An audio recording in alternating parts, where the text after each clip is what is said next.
Bonjour, je m'appelle Sarah Elouadi, je suis professeure à la faculté à Ainsberg de l'université Hassan II. Je suis là aujourd'hui pour vous expliquer la comptabilité générale. La comptabilité générale, première partie, partie 1.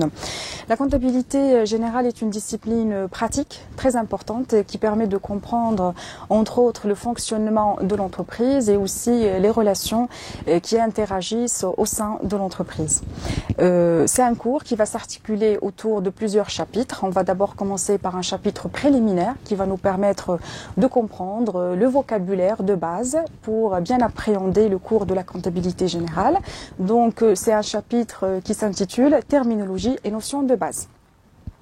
Dans ce chapitre-là, nous allons aborder la définition de la comptabilité générale. C'est quoi la comptabilité générale? Ça repose sur quel fonctionnement?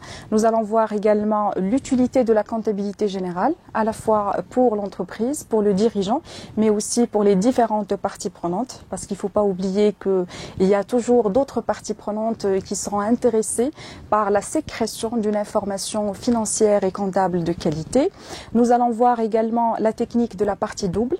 La technique de la partie double, c'est le socle, c'est vraiment la base de tout enregistrement comptable. On va essayer d'initier d'abord la compréhension de la partie double et nous allons par la suite au niveau d'autres chapitres, notamment le dernier chapitre, on va essayer d'approfondir cette technique de la partie double. Et puis ce premier chapitre va se terminer par les 7 principes comptables. On va essayer de comprendre un petit peu quelles sont les hypothèses qui régissent et qui permettent un petit peu le fonctionnement de la comptabilité de manière générale.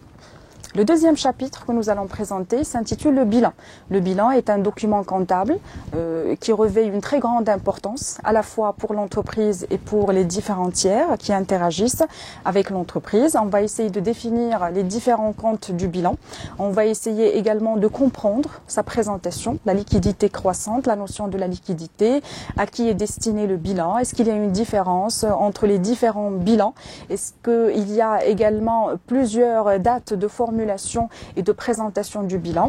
On va également essayer de comprendre et de calculer la variation du bilan. Le troisième chapitre est intitulé le CPC.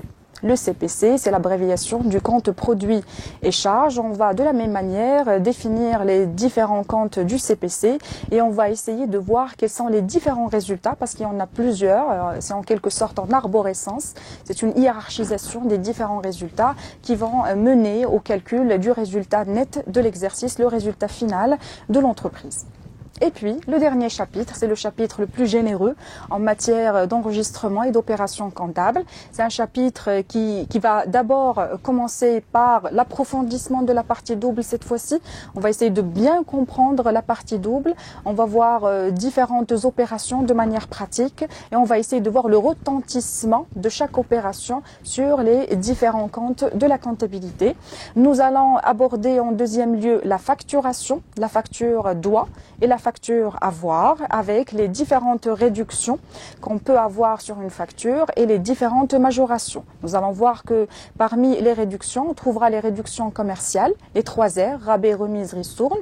Nous allons voir un petit peu et nous allons déterminer les conditions de leur concession aux tiers de l'entreprise, mais aussi leur enregistrement de manière pratique. Nous allons voir également l'escompte, qui est une réduction financière accordée pour inciter le client à payer au comptant, pour un petit peu accélérer le processus de paiement pour les entreprises. Nous allons voir quel est son emplacement dans une facture et comment comptabiliser l'escompte.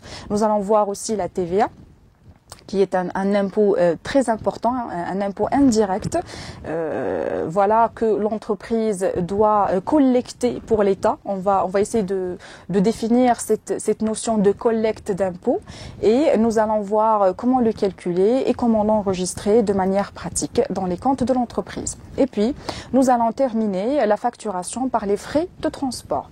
Il y a 2 modes pour le calcul des frais de transport, le port forfaitaire et le port des bourgs. On va essayer de comprendre un petit peu la différence entre les deux et leur enregistrement comptable. Et puis, ce chapitre-là va se terminer par les effets de commerce. Les effets de commerce, un effet de commerce est un moyen de paiement qui va connaître plusieurs mouvements au sein de l'entreprise et qui va en quelque sorte permettre à l'entreprise de se constituer une garantie de la réception de la contrepartie financière des différentes ventes de l'entreprise. On va essayer de voir un petit peu quels sont les différents mouvements et quel est le retentissement sur la comptabilité générale. Donc là, c'est le contenu voilà, de ce cours-là. C'est un cours qui se veut pratique.